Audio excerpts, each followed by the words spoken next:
Coming up on Agweek TV, cattle producers fight to stay in business while asking Congress to help fix the market. Two Nebraska men are inventing a robot designed to make grain bins safer and more efficient. EPA is now considering endangered species when reapproving herbicides. We'll look at the impact in our region. And a young FFA chapter is already receiving some big recognition.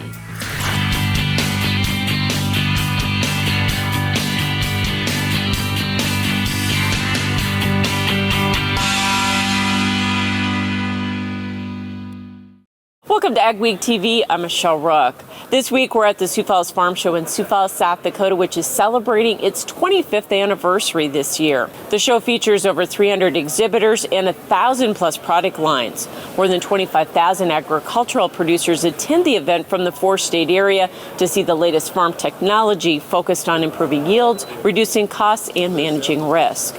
The show has seen huge growth over the 25 years, now spanning 85,000 square feet of exhibits. It also offers educational seminars. In a surprise move on Monday, the Supreme Court granted a new hearing on a case against EPA that could finally decide the definition of waters of the U.S. Idaho couple Michael and Chantel Sackett will have their 15-year legal battle heard over a wetlands designation on a parcel that is roughly 2/3 an acre in size. The High Court will determine if a lower appeals court followed the proper test for determining if wetlands are waters of the U.S. under the Clean Water Act.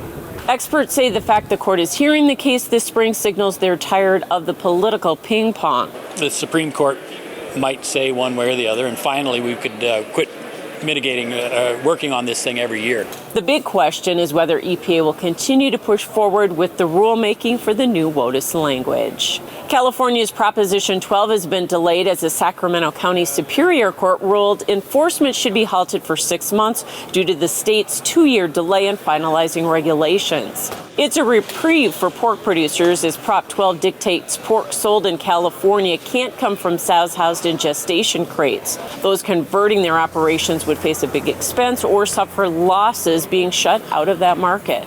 I would guess that would be somewhere between 10-12% negative impact on the wholesale market. California accounts for 14% of U.S. pork consumption, so the rule would be felt by pork producers in the Midwest as well as processors, retailers, and consumers. Producers are also waiting for the Supreme Court to decide if they'll hear the case. The future of ethanol and the outlook for the upcoming growing season were the focus of South Dakota Corn's annual meeting in Sioux Falls. Speakers shared market and weather insights and looked at the role of ethanol and electric vehicles in a carbon-neutral world. Producers got an update on EPA's new herbicide reapproval process in which they consider endangered species for every active ingredient. SDSU's Paul Johnson says it's already resulted in Enlist and Enlist Duo being banned in various counties in the region. 7 counties in South Dakota now have been removed from any use of the Enlist and Enlist Duo, kind of in our south central part of the state. So those farmers will have to switch crops or trait platforms, and there's longer-term consequences. If that follows through and 2,4-D is re-registered, it could eliminate 2,4-D from those counties, and that would be a big blow and very costly.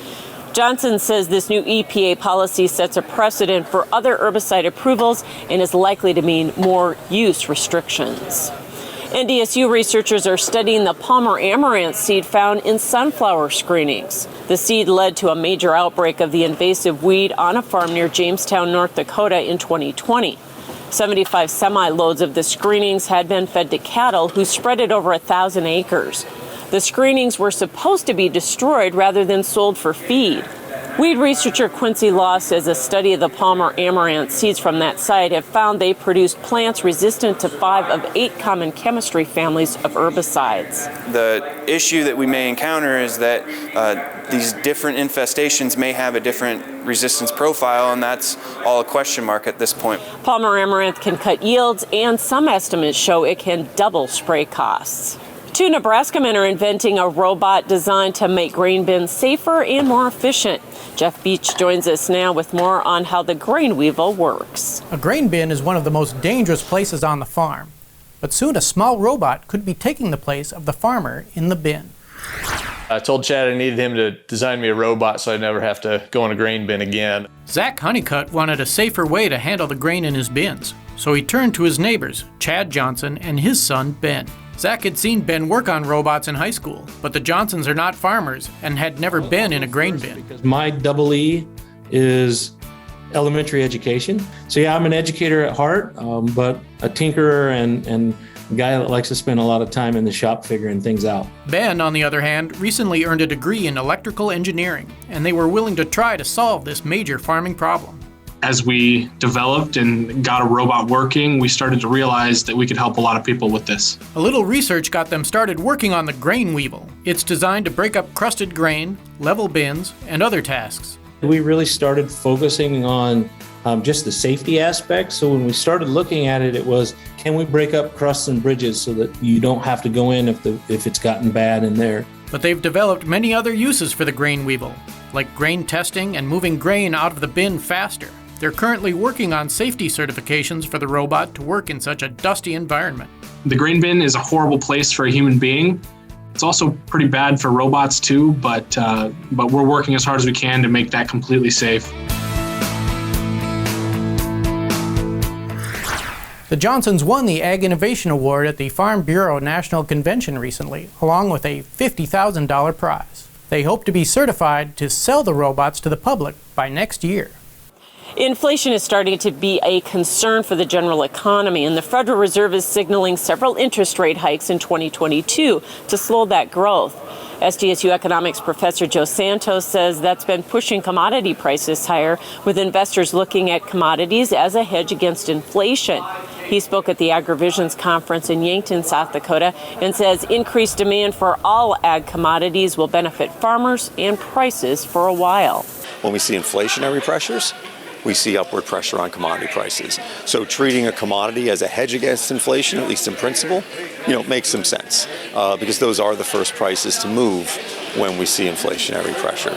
He says the pandemic created the perfect supply chain storm, and for agriculture, that's also resulted in demand for food outstripping supply.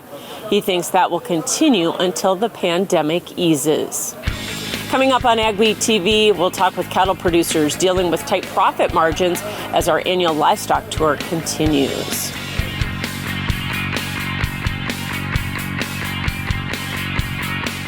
For home delivery of Agweek, log on to agweek.com or call 800-811-2580. Small or large, Superior Grain Equipment has the storage, conditioning, and handling equipment to fit any size operation with a wide variety of options and accessories, including our patented Blockbuster auger to help break up blockages over the center sump gate, and a full line of mixed flow grain dryers with even heating, excellent efficiency, and expandable capacities. Protect your investment and market your grain. Get superior quality, protection, and reliability with Superior Grain Equipment. For over 130 years, Farmers Mutual of Nebraska has been providing protection from the unexpected. Farmers and ranchers choose Farmers Mutual insurance coverage for their industry experience, prompt claim service, and unmatched financial strength.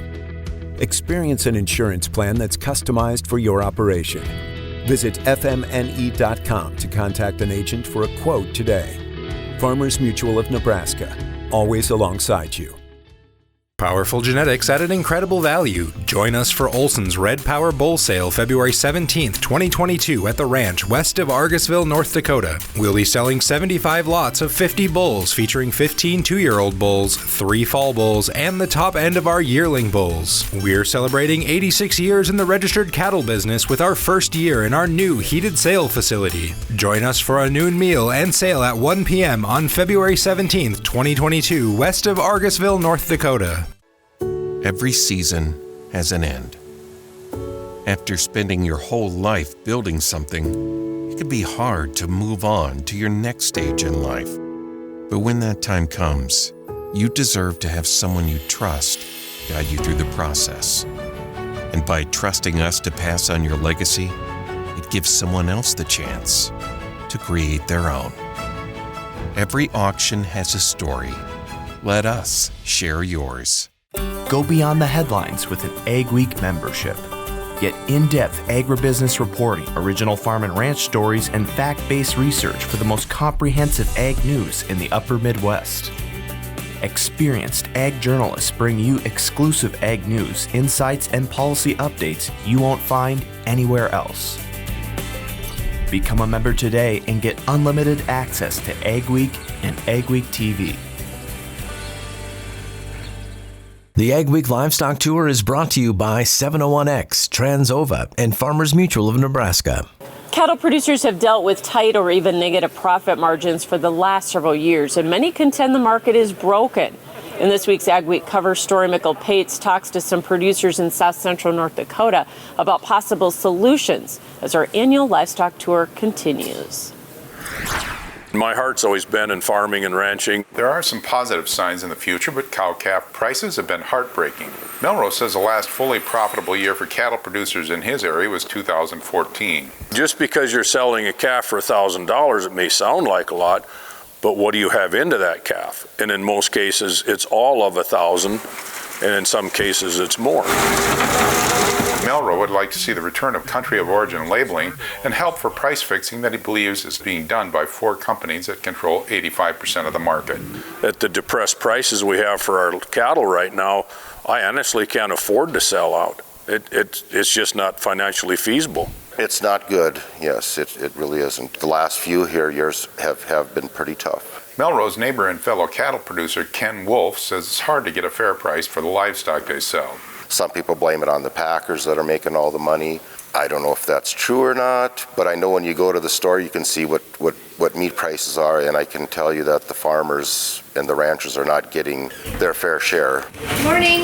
On most of the farms, the stress level would be extremely high right now. Steve Helway, one of 3 brothers who owns Hub City Livestock Auction at Aberdeen, South Dakota, says cow prices have been abysmally low. 43. And many producers are selling calves earlier than they'd like for all of the wrong reasons. Blame it on drought, the high price of feed, as well as packer concentration, imported beef, and COVID-caused supply chain disruptions. The poor producers are selling these cattle at barely a break even. So while beef producers are used to battling back after droughts, some say they won't be able to survive if Washington doesn't help them with international competition and market concentration. For Agweek, this is Michael Pates in Aberdeen, South Dakota. You can read more in the next Agweek magazine or at agweek.com. The South Dakota legislature is considering 4 bills that would tighten regulations for licensed grain buyers and brokers. The state has been looking at changes because of recent grain trader insolvencies in the state and region. The Senate passed 3 bills increasing penalties for grain brokers who don't need a license and increasing penalties for licensed grain buyers. North Dakota made similar changes in 2019 in the wake of a multi-million-dollar grain marketing scam. The Minnesota Corn and Soybean Growers Associations held their annual meetings at the Minnesota Ag Expo in Mankato. Despite concerns about drought and the high cost of fertilizer and other inputs, farmers have reason to be optimistic. Right now, input prices are high on some of the special fertilizers, and some of the chemical pricing's gone up and stuff. But overall, I think there's going to be opportunities, and just got to be ready to jump on them.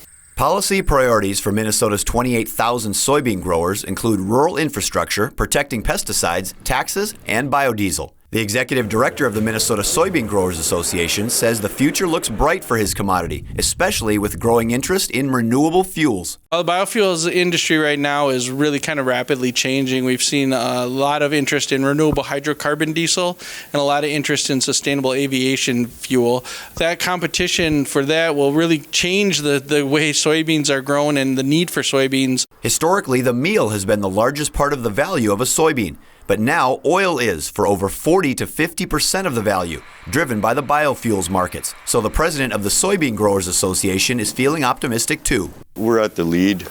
We can increase production, we can increase usage.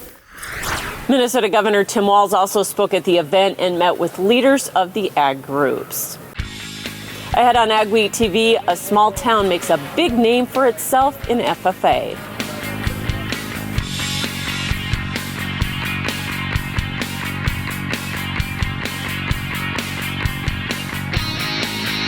For home delivery of Agweek, log on to agweek.com or call 800-811-2580.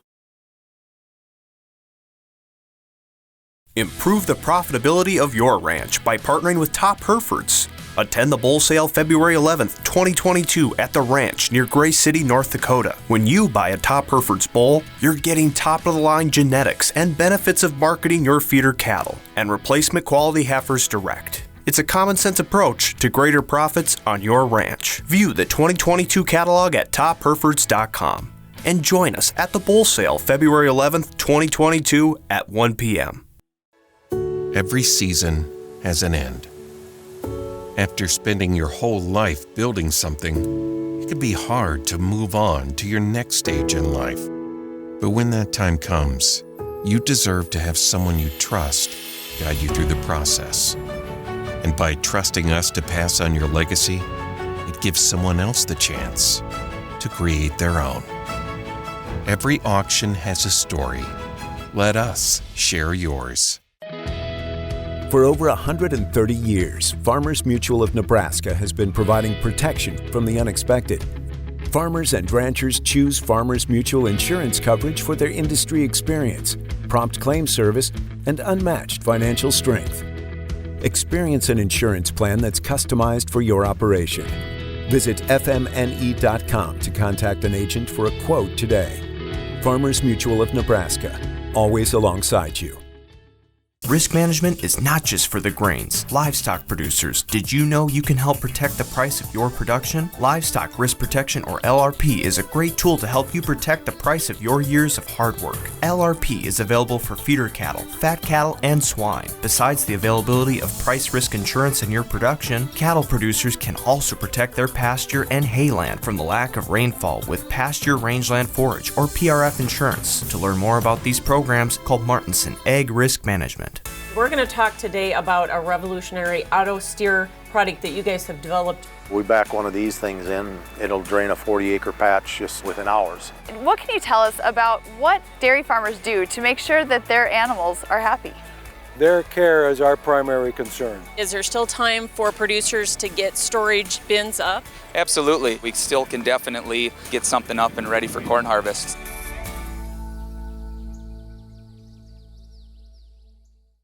The southern two-thirds of the region continued to see below normal precip through January. What is the outlook moving forward? Here's John with our AgriWeather outlook.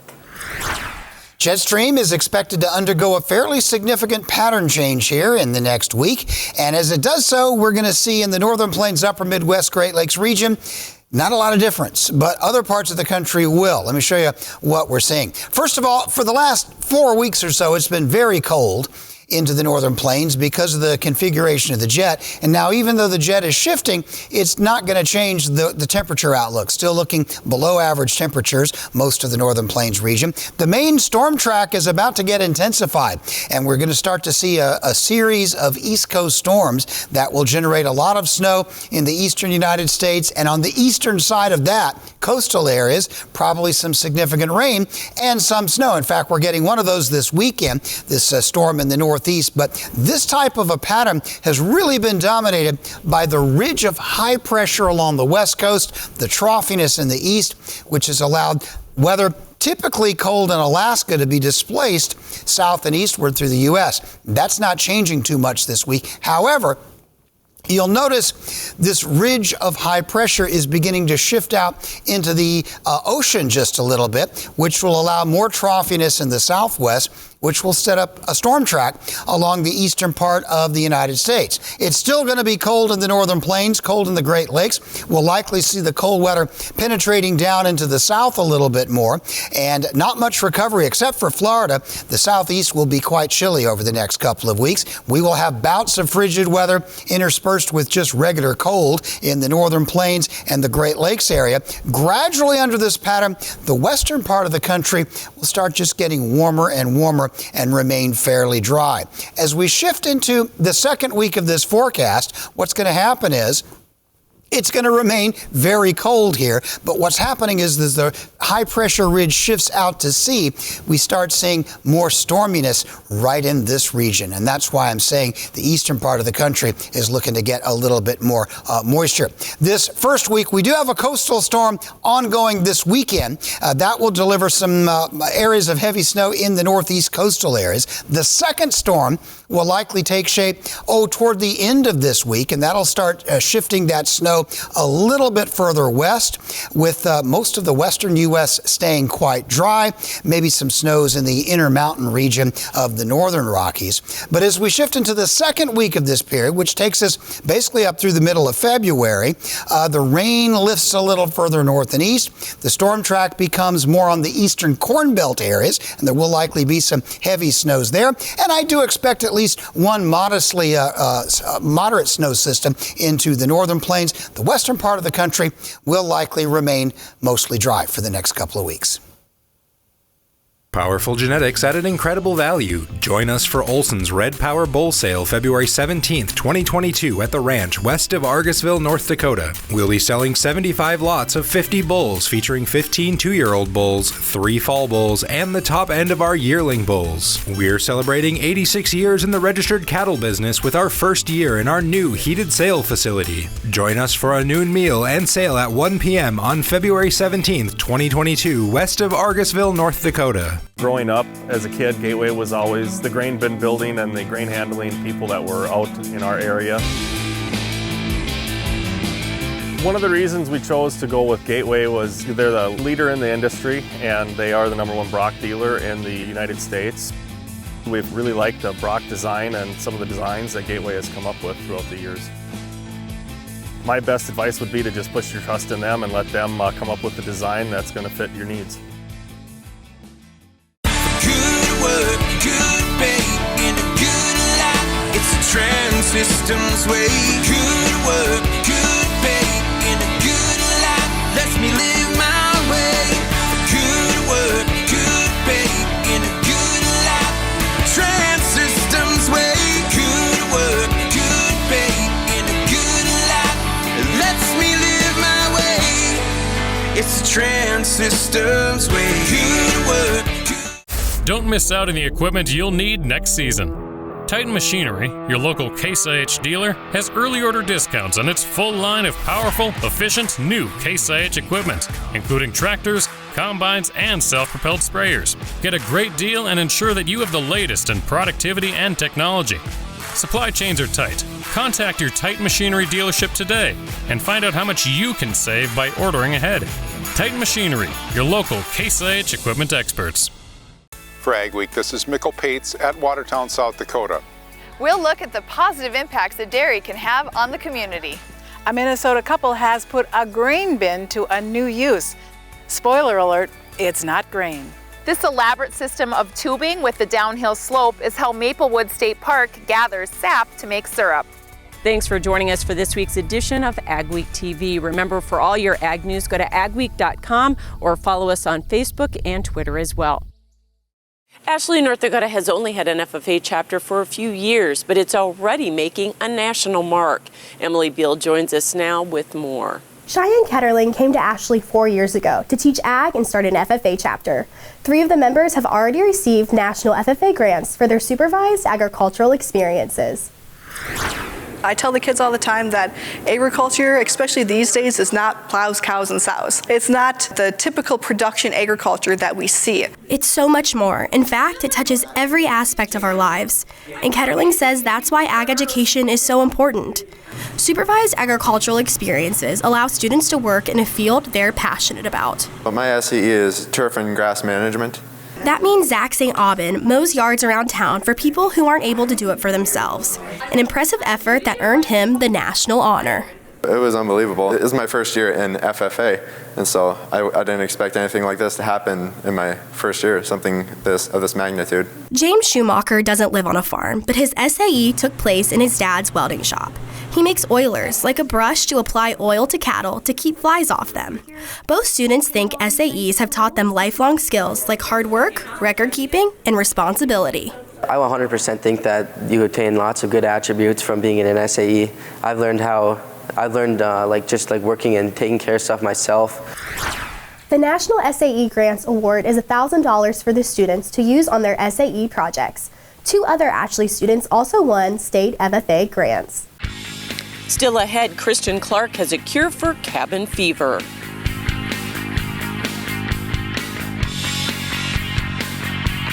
For home delivery of Agweek, log on to agweek.com or call 800-811-2580.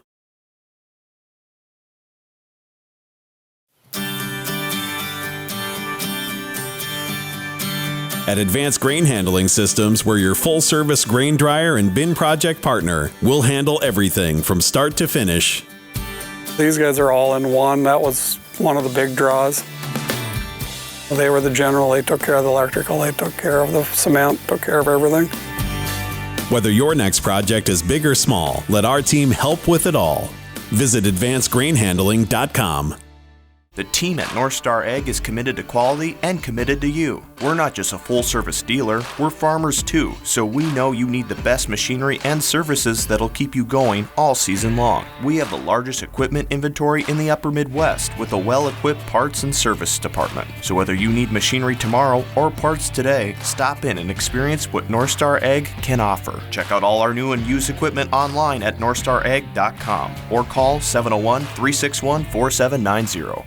Hamilton System Inc. in Drayton, North Dakota is the North American distributor of the Fantini corn and sunflower header. Both the L03 corn head and the G03 sunflower head have a simple, high-efficiency, low-maintenance PTO-driven gearbox, which eliminates slippage and power loss even in the most trying conditions. These heads are built with a solid one-piece frame and tubular steel construction that will withstand the harshest field conditions. Available in models from 4 to 18 rows, they adapt to any combine and come with a 4-year warranty on the transmission units. Improve the profitability of your ranch by partnering with Top Herefords. Attend the bull sale February 11th, 2022 at the ranch near Gray City, North Dakota. When you buy a Top Herefords bull, you're getting top-of-the-line genetics and benefits of marketing your feeder cattle and replacement quality heifers direct. It's a common-sense approach to greater profits on your ranch. View the 2022 catalog at topherefords.com and join us at the bull sale February 11th, 2022 at 1 p.m. Risk management is not just for the grains. Livestock producers, did you know you can help protect the price of your production? Livestock Risk Protection, or LRP, is a great tool to help you protect the price of your years of hard work. LRP is available for feeder cattle, fat cattle, and swine. Besides the availability of price risk insurance in your production, cattle producers can also protect their pasture and hayland from the lack of rainfall with Pasture Rangeland Forage, or PRF insurance. To learn more about these programs, call Martinson Ag Risk Management. Are you looking for a fun cooking project with your kids to cure cabin fever? Kristen Clark has an idea. She writes the monthly food and swine column in Agweek magazine and shares videos on agweek.com. This week, her son Barrett shows you how to make perfect homemade Italian pasta. Check it out at agweek.com. Stories you'll only see on agweek.com and Agweek magazine this week. Barring delays in securing construction materials, the Ag Innovation Campus in Crookston, Minnesota will be open for harvest delivery of soybeans this fall. And how neighbors helped ease the sting of a devastating dairy barn fire in Bruton, Minnesota. Thanks for watching this week's edition of Agweek TV. Remember, for all your ag news, go to agweek.com and follow us on Facebook, Twitter, and Instagram. Have yourself a great and safe week.